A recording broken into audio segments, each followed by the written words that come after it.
Before borders carved the world into nations, before maps claimed certainty over lands they could never fully understand, before the idea of a single, unified India had even begun to exist, the subcontinent was something else entirely. Not a nation, not an empire, but a vast, restless mosaic of power. Kingdoms rose and fell like tides. Republics governed themselves in fragile alliances. Tribal confederacies defended their lands with fierce independence. This was a world without a center. And yet it was not chaos. It was something more complex, a network of cultures, economies, and ambitions, all colliding within the same geography. Historians would later call this era the age of the Mahajanapadas, 16 great realms scattered across the northern plains of the subcontinent. They stretched from the shadow of the Himalayas to the fertile basins of the Ganges and Yamuna rivers, regions so rich in agriculture that they could sustain not just villages, but cities, and not just cities, but civilizations. These were not primitive societies. They had systems of governance. They had structured economies. They had standing armies. And perhaps most importantly, they had ambition. Cities like Varanasi, Taxila, and Rajagraha were not mere settlements. They were living centers of trade, knowledge, and power. Merchants moved through their streets carrying cotton, spices, and crafted goods, linking distant regions through networks of exchange. Scholars debated questions that had no easy answers. What is the nature of the soul? What is reality? What is the purpose of life? In quiet groves and royal courts alike, philosophy was not abstract, it was alive. Physicians experimented with early forms of medicine. Astronomers studied the stars, and rulers studied each other. Because in a world like this, power was never secure. Among these many competing states, one began to stand apart. Not immediately, not dramatically, but steadily, quietly, relentlessly. That kingdom was Magadha, a land located in what is now the region of Bihar. At first glance, it did not seem destined for greatness. It was simply one among many. But geography has a way of shaping destiny.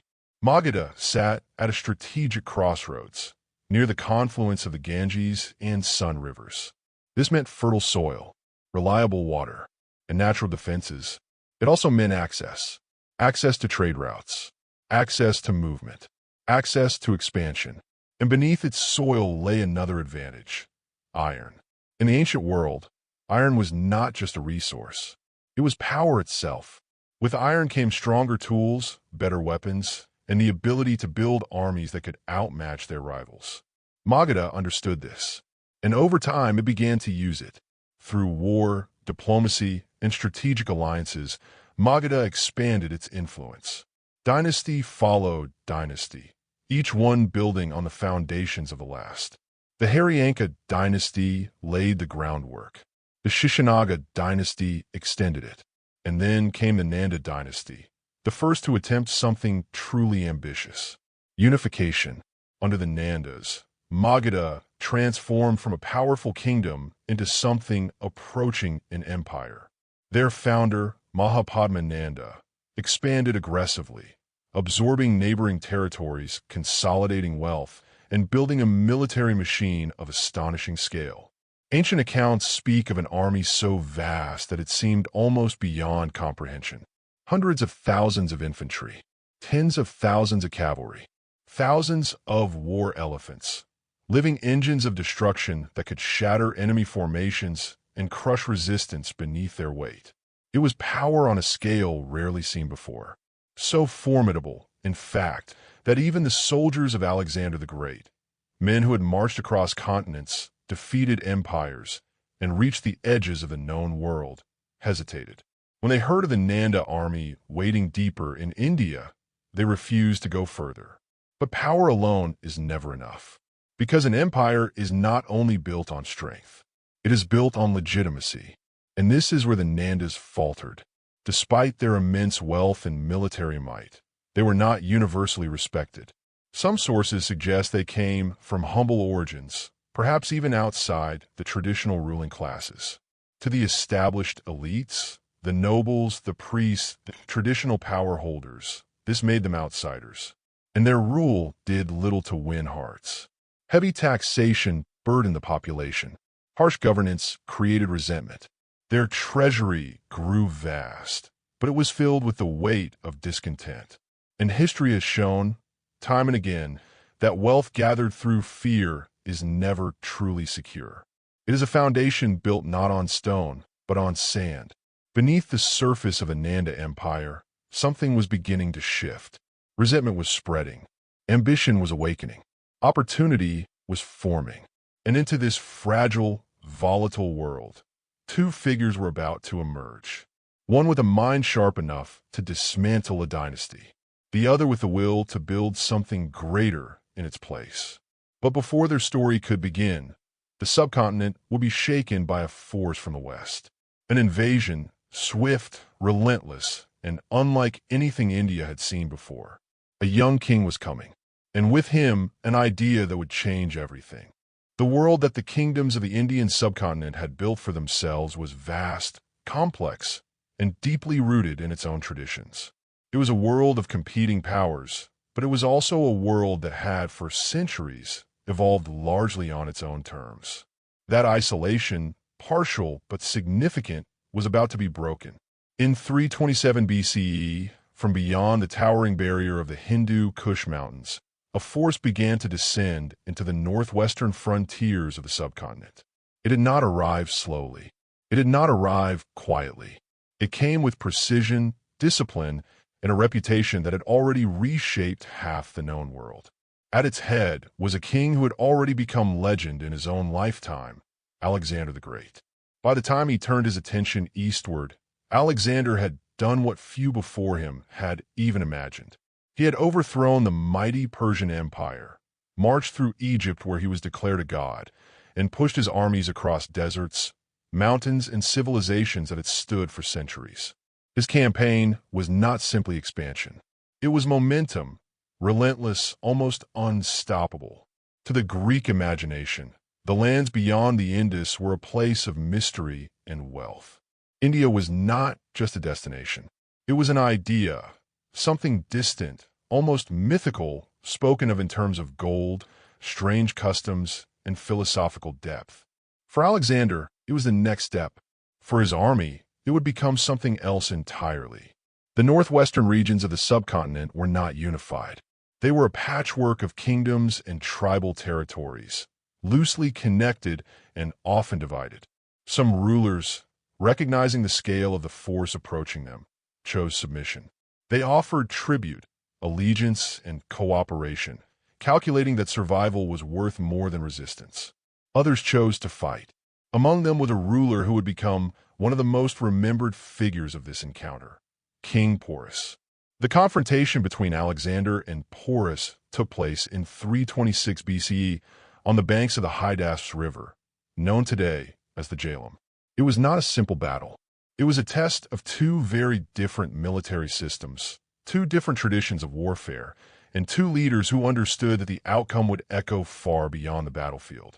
Porus commanded a formidable force, including something the Macedonian army had rarely faced at such scale: war elephants. Massive, armored, and terrifying, these creatures were more than weapons. They were psychological forces, capable of breaking formations and spreading fear through even disciplined ranks. The battle was brutal. Alexander, known for his tactical brilliance, adapted.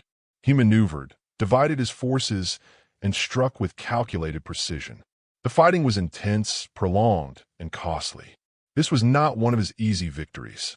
And yet, in the end, he won. But what followed mattered as much as the battle itself.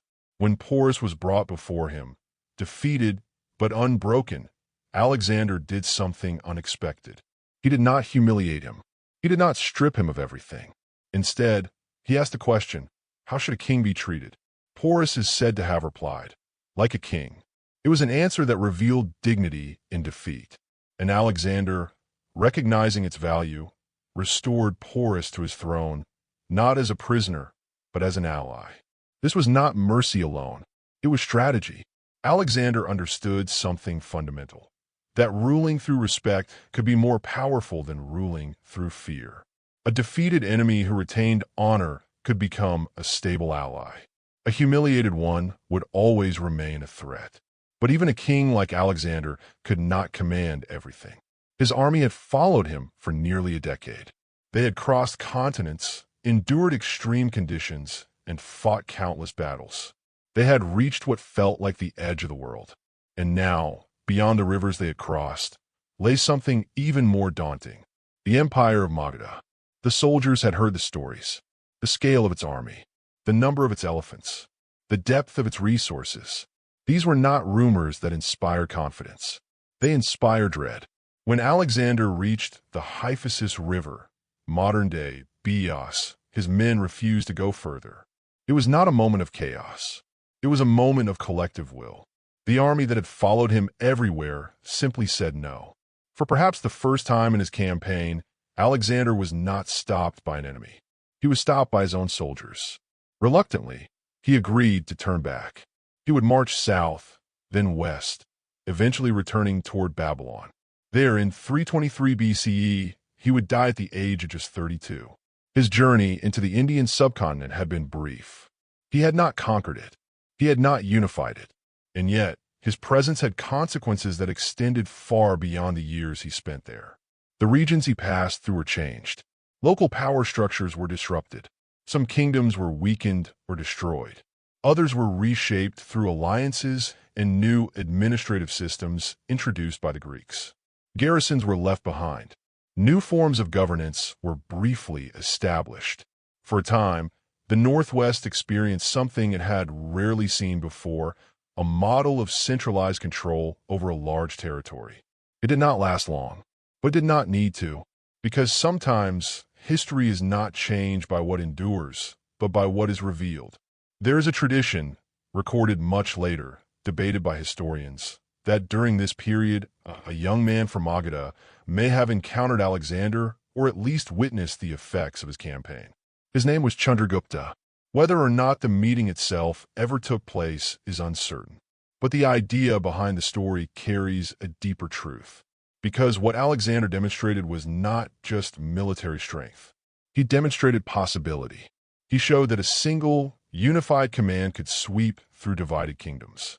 That coordination, discipline, and strategic vision could overcome fragmentation.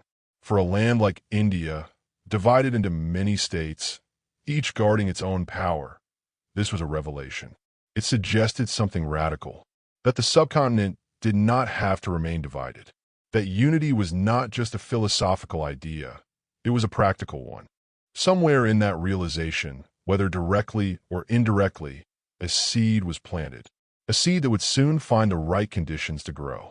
Because while Alexander turned back, leaving behind disruption and possibility, the internal tensions within the subcontinent continued to deepen.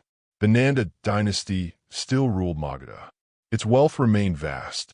Its army remained formidable. But its legitimacy remained fragile. Discontent had not disappeared. It had only spread. And in the shadows of that discontent, in the spaces between power and resentment, something was forming. Not an army, not yet, but a partnership. One mind that understood the mechanics of power with ruthless clarity, and one man who had the ambition to claim it. History often remembers the conqueror, the one who sits on the throne, the one whose name becomes legend. But sometimes behind that figure stands someone even more dangerous, a thinker, a strategist, a man who does not just play the game, but rewrites its rules. His name was Chanakya, and when he found Chandragupta, the balance of power in the subcontinent began to shift. Quietly at first, history often remembers the moment a king takes the throne. It remembers the battles, the coronation, the empire at its height. But far more rarely does it remember the long, quiet work that makes such moments possible. Because empires are not born in a single victory. They are engineered patiently, deliberately, and often in shadows. In the case of Chandragupta, that hidden architect was Chanakya, a man whose influence would shape not just a dynasty, but the very idea of governance in the ancient world. Chanakya was not a king. He did not command armies in the traditional sense. He did not sit on a throne. And yet, without him, it is entirely possible that Chandragupta would have remained unknown to history. Ancient sources describe him as a scholar, educated at Taxila, one of the great intellectual centers of the time. But to call him merely a scholar is to miss the scale of his mind. He was a strategist, an economist, a political theorist, and above all, a man who understood power in its most unvarnished form. Where others spoke of ideals, Chanakya studied outcomes. Where others imagined what a kingdom should be, he focused on what it must be to survive. There is a story, repeated across traditions, though impossible to verify in every detail, that captures the turning point of his life. Chanakya, it is said, once came to the court of the Nanda rulers in Pataliputra. Whether he came seeking patronage or to offer his counsel, or as part of a broader ambition, is unclear. What is remembered is what followed. He was mocked, dismissed, humiliated. In a court filled with power and wealth, he was seen as insignificant. And in that moment, something shifted. According to tradition, Chanakya made a vow that he would bring down the Nanda dynasty. Whether this moment happened exactly as described is less important than what it represents, because everything that followed suggests that Chanakya was a man capable of holding such a vow and fulfilling it. But a plan, no matter how brilliant, requires an instrument. And that instrument would be Chandragupta. The origins of Chandragupta Maurya remain debated. Some traditions suggest he came from humble beginnings, perhaps even raised in poverty. Others hint at connections to ruling lineages, though not in positions of power. What seems consistent across accounts is this: he was not born into a throne. He was discovered. Chanakya saw something in him. Not just ambition, but potential. Not just strength, but adaptability. He took the young Chandragupta under his guidance and began a process that would take years. A transformation not just of skill, but of mindset. He was taught strategy, not just how to fight, but when to fight. He was taught diplomacy, not just how to speak, but how to influence. He was taught statecraft, not just how to rule, but how to build systems that would endure beyond the ruler himself. This was not training for a general. It was preparation for an empire. Their partnership was precise in its balance. Chanakya provided the vision, the architecture of power. Chandragupta provided the execution, the force that would turn theory into reality. But even with preparation, the task before them was immense. The Nanda dynasty controlled Magadha, the most powerful state in the subcontinent. Its army was vast, its treasury immense, its influence deeply entrenched. To challenge it directly would be suicide. So they did not begin at the center. They began at the edges. The northwest, recently unsettled by Alexander's invasion, provided opportunity. Local rulers had been weakened. Old alliances had fractured. New power structures were unstable. This was not a weakness. It was an opening. Chandragupta and Chanakya began to build their base there. They recruited from among the frontier populations, men accustomed to conflict, skilled in warfare, and often disillusioned with existing rulers. They formed alliances with local chiefs who resented Nanda authority. They built not just an army, but a network, a coalition of interests, a convergence of grievances. And slowly, that coalition became a force. Their early efforts, however, were not immediately successful. Some accounts suggest that their first attempt to strike toward Magadha failed. They were repelled, forced to retreat, and left to reconsider their approach. For many leaders, such a defeat would have been the end. For Chanakya, it was information. Failure, in his view, was not something to be feared. It was something to be studied. He analyzed what had gone wrong, timing, positioning, support, and adjusted accordingly. He understood a principle that would later be echoed across centuries of strategic thought. A failed strategy should never be repeated unchanged. So they adapted. The second campaign was not simply stronger, it was smarter. They expanded their alliances. They deepened their support. They moved more carefully, choosing when and where to apply pressure. And perhaps most importantly, they waited, because empires do not fall only from external attack. They fall when internal weakness meets external force at exactly the right moment. The Nanda dynasty, for all its strength, was still burdened by its lack of legitimacy. To modern sensibilities, this may seem excessive, even ruthless. But in the context of the ancient world, it was effective, because stability, once achieved, had to be protected. Under this system, the Mauryan Empire expanded rapidly. From its base in Magadha, it extended westward into former Seleucid territories, southward into central India, and across much of the northern subcontinent. By the time Chandragupta's reign matured, the empire had become the largest political entity the region had ever seen. It was not simply its size that made it remarkable. It was its coherence. This was not an empire held together solely by conquest. It was sustained by administration. Roads connected distant regions, facilitating movement of goods, armies, and information. Taxation provided the resources needed to maintain the state. Law enforcement ensured order. And at the center of it all stood Pataliputra, the imperial capital, a city of extraordinary scale, described by Megasthenes as one of the greatest in the world. It was fortified, organized, and alive with activity. Markets thrived. Officials managed the flow of goods and people. The royal court functioned as both a seat of power and a center of administration. It was, in every sense, the heart of the empire. And yet, for all its strength, the system Chandragupta had built was not static. It required constant attention, constant adjustment, because an empire is not a finished structure. It is a living one, and its survival depends not only on how it is built, but on how it is sustained. Chandragupta would rule for approximately 2 decades, overseeing the transformation of a regional kingdom into a vast and structured empire. But as his reign drew toward its end, the question that had shaped so much of history began to emerge once again. Succession. Because no matter how strong a ruler may be, the future always belongs to the one who follows. Empires are often judged by their founders. The drama of conquest, the audacity of ambition, the rise from obscurity to absolute power. These are the stories that endure. But what comes after the founder is just as important.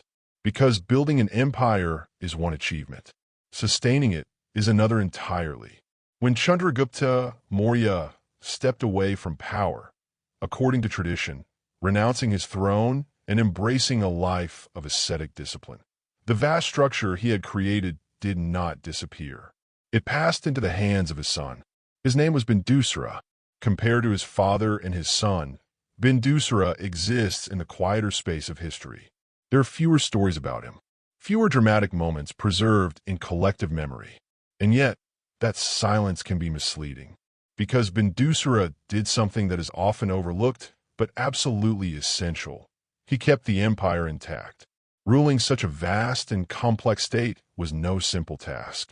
The Mauryan Empire stretched across enormous distances, encompassing diverse cultures, languages, and political traditions. What Chandragupta had built through strategy and conquest required constant maintenance.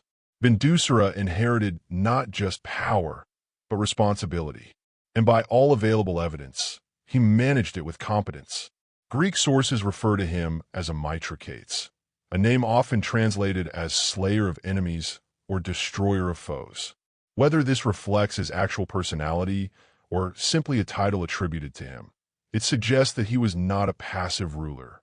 He continued the expansion of the empire, particularly toward the south. The Deccan Plateau, with its own independent kingdoms and regional powers, became the focus of Mauryan attention. Through a combination of military action and political integration, Bindusara extended imperial authority deeper into the subcontinent than his father had reached. By the end of his reign, most of the Indian subcontinent, except for a few regions, most notably Kalinga in the east and the far south, had come under Mauryan control or influence. This was not a small achievement. Maintaining expansion while preserving stability requires balance. Too much aggression can fracture an empire. Too little can weaken it. Bindusara appears to have navigated this balance effectively. He also maintained diplomatic relations with the Hellenistic world that had emerged after the fragmentation of Alexander's empire. There are accounts of exchanges between Bindusara and Seleucid rulers, requests for goods, including wine and figs, and even a philosopher. Whether these stories are fully accurate or partially embellished, they suggest a court that was outward-looking, engaged with ideas and cultures beyond its borders. The Mauryan Empire under Bindusara was not isolated. It was connected, and yet, beneath this surface of stability, a familiar tension was beginning to build. Succession. Bindusara had many sons, and in empires, multiple heirs rarely lead to peaceful transitions. Power, once centralized, becomes something to be fought over. Among these sons was one who would eventually stand above all others. His name was Ashoka, but in the beginning, there was little to suggest that he would become the defining figure of the dynasty. He was not the obvious choice. Some accounts suggest that Bindusara favored another son, often identified as Susama, as a successor. Ashoka, by contrast, was given administrative responsibilities, appointed as governor in regions such as Ujjain or Taxila. These were important roles, but they were not the throne. And yet they mattered, because governing a province is not merely a position of authority. It is a test. It requires dealing with unrest, managing local elites, maintaining order, and ensuring that imperial directives are carried out effectively. In these roles, Ashoka gained experience. He learned how power functioned not just at the center, but at the edges of the empire, where control was more fragile and where decisions had immediate consequences. Some traditions describe him as harsh in his early years, a man of strong will, quick to act, perhaps even ruthless. He would later be remembered as a symbol of moral transformation, but at this stage he was very much a product of a system he had inherited, a system built on strength, discipline, and control.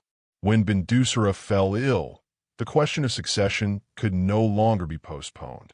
What followed, according to later accounts, was a struggle, violent, decisive, and deeply consequential. Details vary, as they often do in ancient history.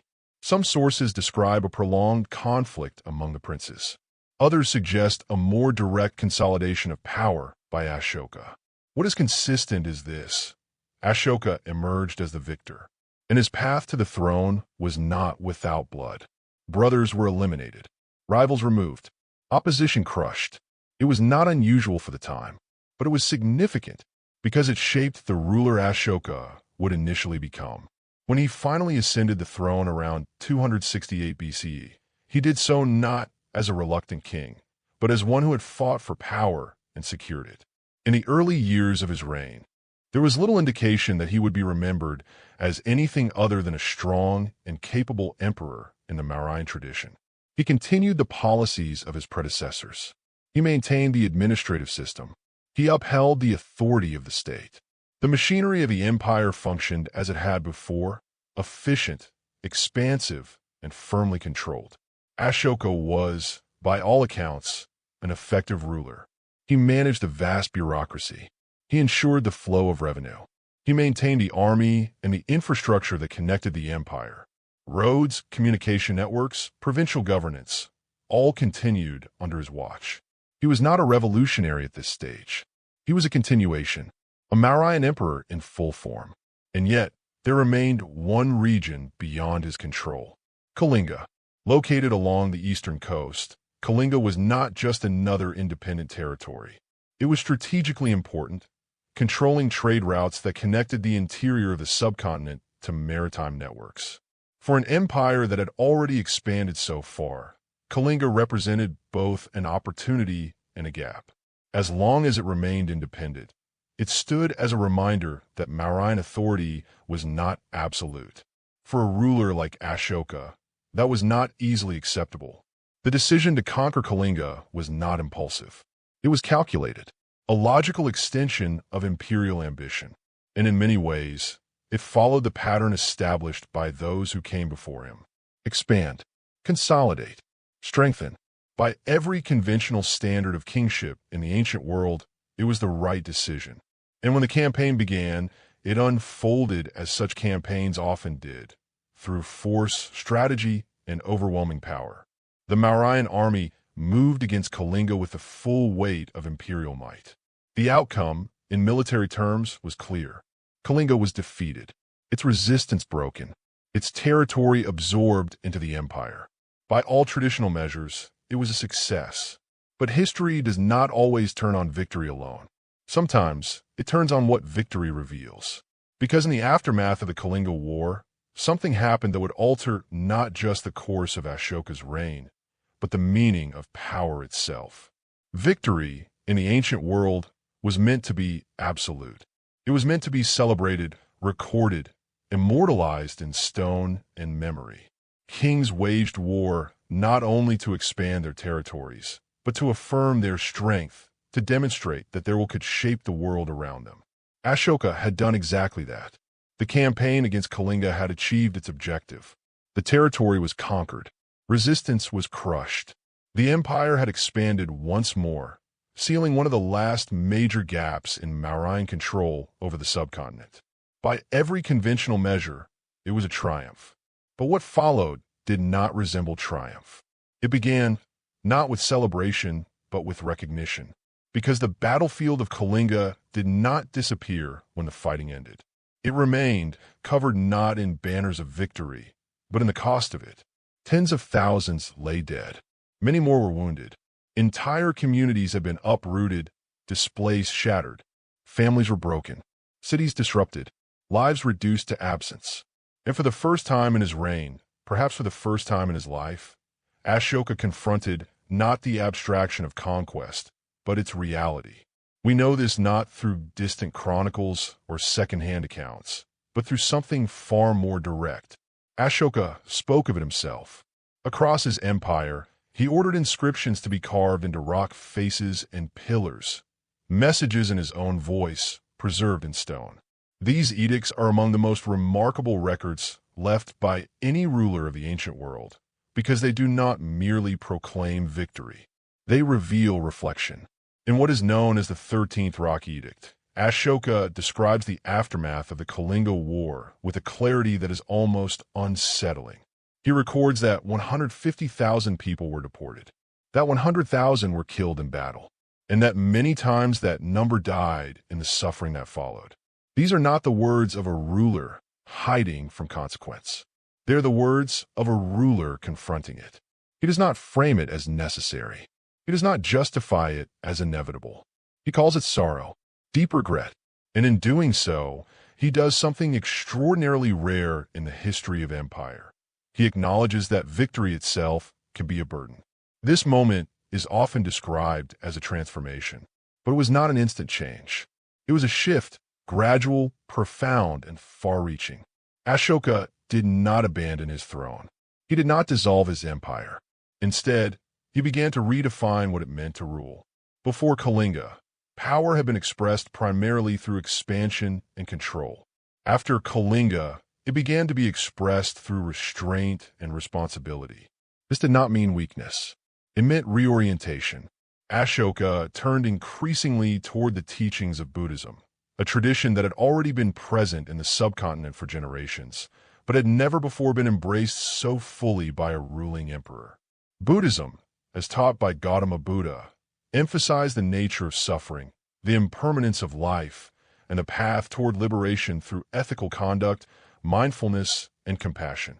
For Ashoka, these teachings did not remain abstract. They became political. He did not impose Buddhism as a state religion. He did not force conversion. Instead, he articulated a broader concept, Dhamma. Dhamma, in Ashoka's vision, was not tied to a single faith. It was a moral framework. It emphasized nonviolence, respect for all living beings, truthfulness, compassion, care for family and community. It was, in essence, an attempt to create an ethical foundation for governance that could apply across the diverse religious and cultural landscape of the empire. And, crucially, Ashoka made this explicit.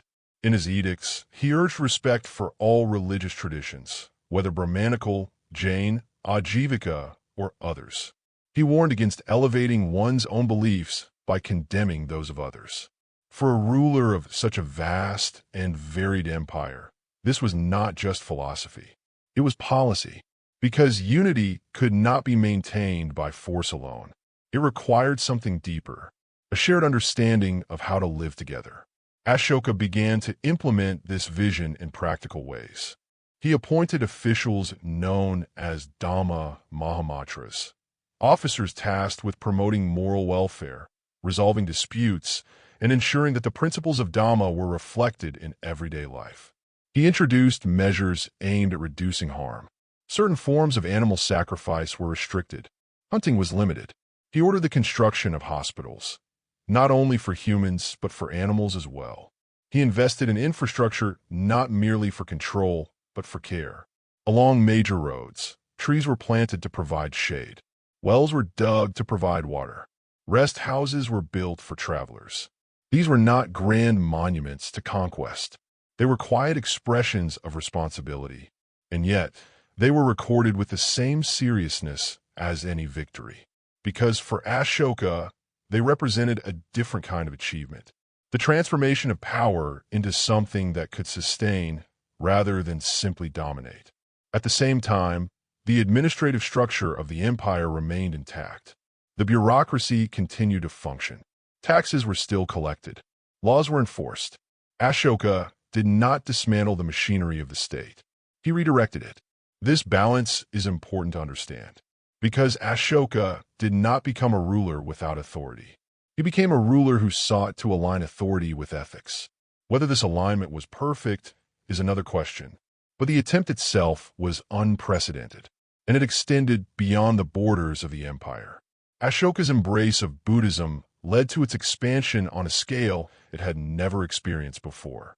He sent missions to regions beyond his control, to Sri Lanka, where Buddhism would take deep root, to parts of Central Asia, and even toward the Hellenistic kingdoms of the West. His own son, Mahinda, is traditionally credited with carrying the teachings of Buddhism to Sri Lanka, establishing a connection that would endure for centuries. Through these efforts, Buddhism began its transformation from a regional tradition into a global one. But even as Ashoka reshaped the moral direction of his empire, the realities of governance did not disappear. The empire remained vast, its administration complex, its demands constant, and beneath the surface of reform, the familiar challenges of empire, succession, stability, and control continued to exist. Because no transformation, however sincere, can remove the structural pressures of power entirely. Ashoka had changed the language of rule, but the system itself still required a ruler strong enough to hold it together. An empire can be transformed by vision, but it is sustained by structure. Ashoka had reshaped the moral language of power. He had redefined kingship in terms that went beyond conquest, beyond expansion, beyond the simple accumulation of territory. And yet, the Mauryan Empire he ruled remained vast, stretching across mountains, rivers, forests, and cultures that could not be reduced to a single identity. Holding such a world together required more than ideals. It required systems that could endure. At the center of this system stood Pataliputra, the imperial capital. Though much of it now lies buried beneath the modern city of Patna, ancient descriptions, particularly those recorded by Greek observers like Megasthenes, offer a glimpse into its scale and sophistication. It was not merely a seat of power. It was a functioning organism. The city stretched along the banks of the Ganges, protected by a massive wooden palisade reinforced with towers and gates. A wide moat encircled it, serving both as defense and as part of its water management system. Within its boundaries, life moved with structure and intention. There were designated districts for trade, areas for artisans, quarters for officials, and spaces for foreign envoys. The royal palace itself was described as a place of remarkable grandeur. Pillared halls, intricate carvings, and gardens that reflected both wealth and control.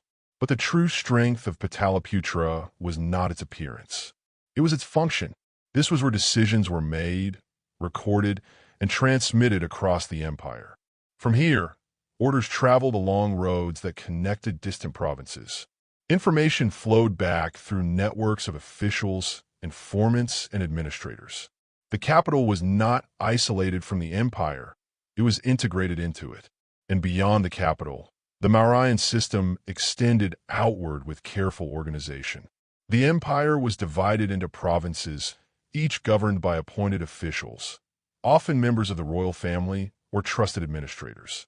These provinces were further divided into districts, and below them, villages formed the basic units of governance. At each level, responsibility was defined. Officials oversaw taxation, law enforcement, infrastructure, and local administration. Records were maintained. Accounts were audited. This was not governance by impulse. It was governance by design.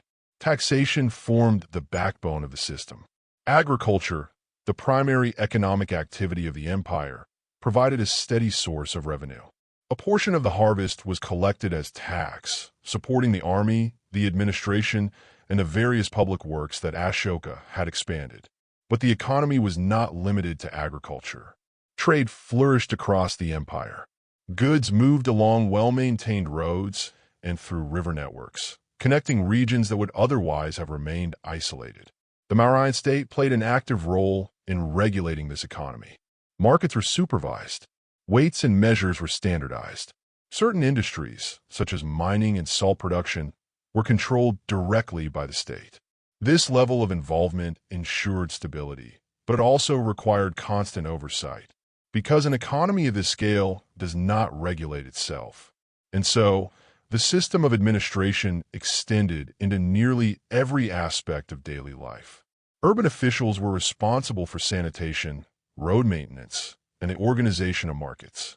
Rural administrators ensured agricultural productivity and managed local disputes. Even the welfare measures introduced under Ashoka, the planting of trees, the construction of wells, the establishment of rest houses, were integrated into this administrative framework. They were not isolated acts of generosity. They were policies implemented and maintained through the machinery of the state. At the same time, the empire's military remained a critical pillar of its power. Though Ashoka had turned away from aggressive expansion after Kalinga, he did not dismantle the army. It remained large, organized, and ready. Ancient sources describe a military divided into multiple branches: infantry, cavalry, chariots, and war elephants. Each had its role. Each required training, coordination, and supply. The elephant corps, in particular, continued to symbolize the strength of Mauryan warfare. Massive, disciplined, and capable of breaking enemy formations with devastating force. But maintaining such a military required resources, and resources required stability. Which brings us back to the delicate balance at the heart of Ashoka's reign. He had introduced a moral dimension to governance that emphasized compassion, restraint, and ethical conduct. But he ruled over a system that depended on authority, enforcement, and control. These two forces did not always align perfectly, and as the years passed, the challenges of maintaining that balance became more apparent. The later period of Ashoka's reign is less clearly documented than the earlier years marked by his inscriptions. The frequency of his edicts appears to decline. The voice that had once spoken so directly across the empire grows quieter. Some traditions suggest that he became increasingly devoted to religious life, supporting the Buddhist Sangha, engaging in acts of charity, and focusing on spiritual concerns. There are even accounts that his generosity toward religious institutions placed strain on the imperial treasury, prompting concern among his ministers. Whether these accounts are fully accurate or shaped by later interpretation, they point to a broader reality. The demands of governance do not diminish simply because a ruler's priorities change. An empire requires attention, constant, unrelenting attention. Its borders must be secured, its officials monitored, its revenues maintained. If any of these begin to weaken, the effects are not immediate, but they are inevitable. By the time Ashoka approached the end of his reign, the Mauryan Empire remained vast, but it was no longer at the same level of internal cohesion it had once enjoyed. The systems were still in place. The administration still functioned. But the question that had shaped so many turning points in its history was beginning to rise again. Who would rule next? Because no matter how strong an empire appears, its future is always uncertain when succession is unclear. Ashoka's transformation had reshaped the empire's identity. His policies had influenced its direction, but he could not control what would come after him. And as history has shown, what follows a great ruler is often not continuity, but fragmentation. When a great ruler dies, the strength of an empire is tested not on the battlefield, but in its ability to endure without him. Ashoka had ruled for decades, shaping the Mauryan Empire not only through policy and administration, but through a vision that had no true precedent. He had attempted something rare, aligning power with moral responsibility, authority with restraint, governance with compassion. But even the most transformative reign cannot escape a fundamental truth. Empires are not inherited as ideas. They are inherited as systems. And systems, without the force that sustains them, begin to shift. When Ashoka died around 232 BCE, the empire he left behind was still vast. Its borders had not immediately collapsed. Its administration had not suddenly disappeared. But beneath the surface, the conditions that had once held it together were already beginning to weaken. The first and most immediate challenge was succession. Unlike the carefully engineered rise of Chandragupta, or even the contested but decisive ascent of Ashoka himself, the transition after Ashoka lacked clarity. Sources suggest that the empire may have been divided among multiple heirs, sons or grandsons who took control of different regions. Whether this division was formal or simply the result of competing claims, the effect was the same. Unity gave way to fragmentation. An empire that had once been governed from a strong center now found itself pulled in different directions. Provincial rulers, who had once answered to a single authority, now operated with greater independence. Loyalty, which had been anchored to the person of the emperor, became uncertain.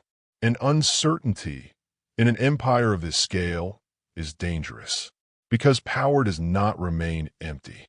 It is claimed. As central authority weakened, the outer regions of the empire were the first to feel the change.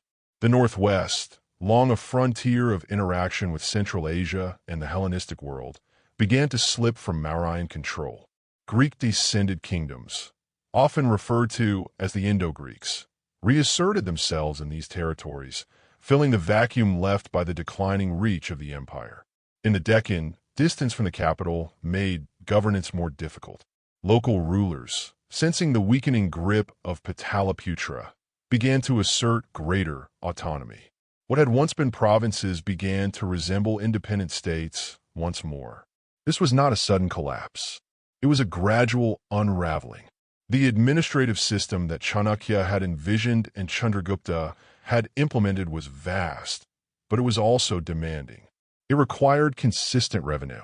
It required disciplined officials. It required a ruler capable of maintaining oversight across immense distances. Without strong leadership at the center, the system did not immediately fail, but it began to strain. Tax collection became less efficient. Local corruption became harder to control. The flow of resources that sustained the army and the bureaucracy began to falter. And with fewer resources, the state's ability to project power diminished. The army, once a symbol of Mauryan strength, was no longer maintained at the same level of effectiveness. Less funding meant less training, less coordination, and less capacity to respond to threats. Frontiers, once secure, became vulnerable. But the challenges were not only administrative or military. They were also structural. The Mauryan Empire had been built through expansion, through the absorption of diverse regions into a single political framework.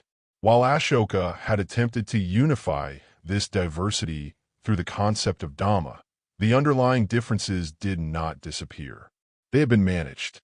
Now, without a strong central force to manage them, they began to reassert themselves. Regional identities, local power structures, and independent traditions resurfaced. This was not rebellion in a single dramatic sense. It was divergence. a slow movement away from unity. By the time we reach the later Mauryan rulers, the historical record becomes less detailed. Names appear, emperors who followed Ashoka, but their reigns lack the clarity and impact of those who came before. This absence itself is telling. It suggests not stability, but decline.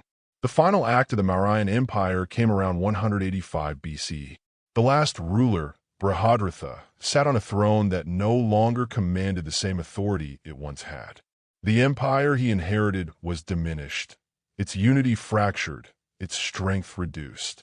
And then, in a moment that would mark the end of the dynasty, he was assassinated, not by a foreign invader, not by a rival kingdom, but by one of his own commanders, Pushyamitra Shunga. It was a familiar pattern in history. A military leader commanding loyalty and force, recognizing weakness at the center, and seizing the opportunity to take power. With that act, the Mauryan dynasty ended. The empire that had once unified most of the subcontinent, built through strategy, expanded through conquest, and transformed through moral vision, was gone. But disappearance is not the same as erasure, because what the Mauryan Empire had created did not vanish with its fall. The idea of a unified political entity across the subcontinent had been demonstrated. That idea would not be forgotten. Future empires, the Guptas, the Mughals, and even later colonial administrations, would in different ways attempt to recreate or adapt that model of large-scale governance.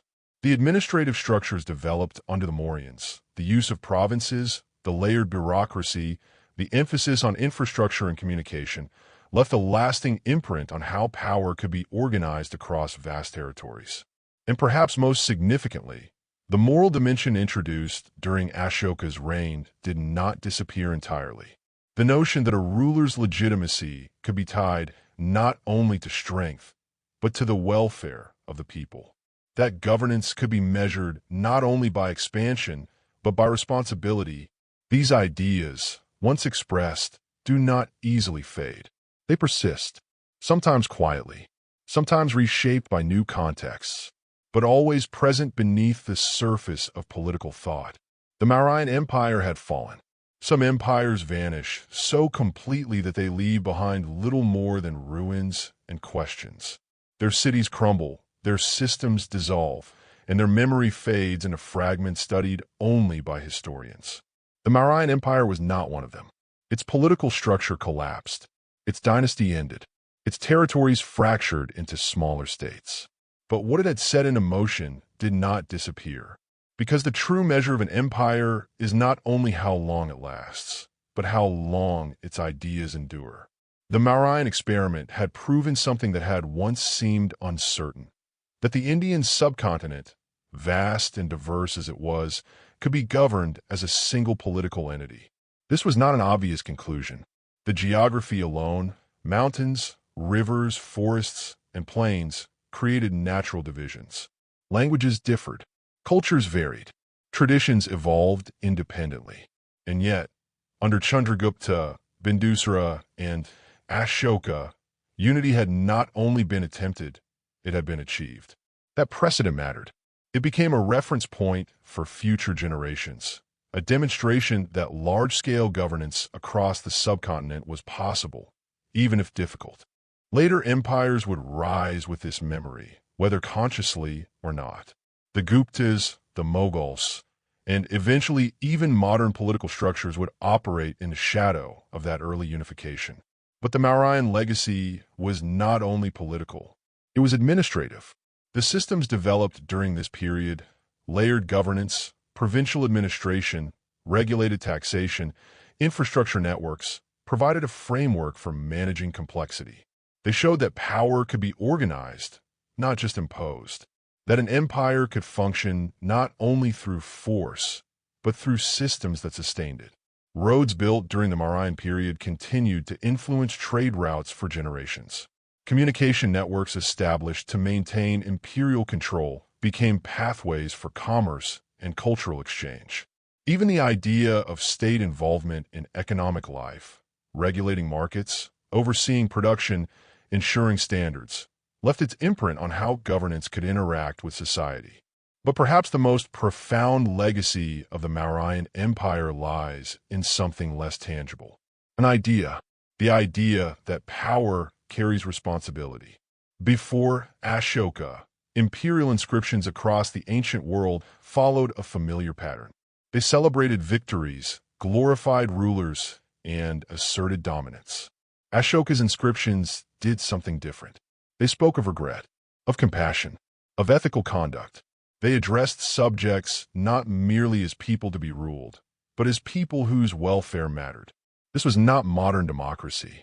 It was not equality in the contemporary sense, but it was a shift, a recognition that authority could be justified not only by strength, but by moral purpose. That a ruler could, and perhaps should, be accountable to something beyond his own ambition. Ashoka's concept of Dhamma did not survive as a formal state doctrine after his death, but its influence did not vanish. It persisted in philosophical traditions, in religious thought, and in the broader cultural understanding of what good governance could mean. The spread of Buddhism is another part of this legacy that cannot be overlooked. Before Ashoka, Buddhism was one of many traditions within the subcontinent.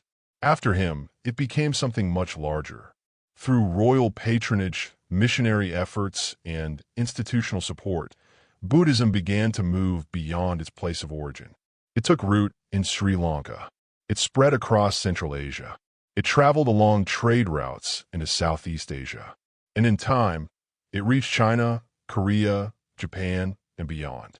Entire civilizations would be shaped by teachings that, in part, had been carried outward during the Mauryan period. This was not conquest in the traditional sense. It was influence, an expansion not of territory, but of ideas. And in many ways, it proved more enduring than any military campaign. The physical remnants of the Mauryan Empire still exist, though often in fragments. Stone pillars, polished to a finish that still reflects light after more than 2,000 years. Rock edicts carved into landscapes that have changed countless times since their creation. Among them, one image stands out. The lion capital, for lions seated back to back, facing the four directions, east, west, north, and south. Below them, the wheel, the Dharma chakra. This symbol, created in the time of Ashoka, was chosen centuries later as the national emblem of modern India. The wheel itself now sits at the center of the Indian flag. It is a direct line from ancient empire to modern nation, a reminder that history does not simply disappear. It continues. And yet, to understand the Mauryan Empire fully, it is necessary to look not only at its achievements, but at its contradictions. Because no empire, however remarkable, is free from them. Ashoka spoke of nonviolence, but he ruled a state that retained the power to enforce its will. His edicts expressed compassion, but they also carried authority, warnings, expectations, and the implicit force of imperial command. The administrative system that sustained the empire relied on taxation, on labor, on structures that were not always equitable. Chanakya's vision of governance, preserved in the Arthashastra, was pragmatic to the point of ruthlessness, advocating espionage, manipulation, and calculated force where necessary. These elements did not disappear under Ashoka. They coexisted with his reforms. This is the reality of power. It is rarely pure. It is often a balance between ideals and necessity. The Mauryan Empire embodied that balance. It reached for something greater, a model of governance that combined strength with responsibility, control with welfare, authority with ethics. It did not achieve perfection. No empire ever does. But the attempt itself matters, because it reflects a fundamental aspect of human civilization, the desire not only to rule, but to justify that rule. The story of the Mauryan Empire is, in many ways, the story of that tension, between ambition and restraint, between conquest and conscience, between what power is and what it could be. Chandragupta built the foundation. Bindusara sustained it. And Ashoka tried to transform it. Whether he succeeded completely is a question that does not have a simple answer. But the fact that the question can be asked at all is part of his legacy. Because even now, centuries later, the ideas that emerged during that time continue to resonate. The belief that governance should serve the people. That diversity can be held together without uniformity. That strength does not have to exclude compassion. These are not ancient concerns. They are present ones. And in that sense, the Mauryan Empire is not only a chapter of the past. It is part of an ongoing story. A story about what societies can become when they attempt something more than domination. A story about the possibilities and the limits of power. And like all such stories, it is not finished.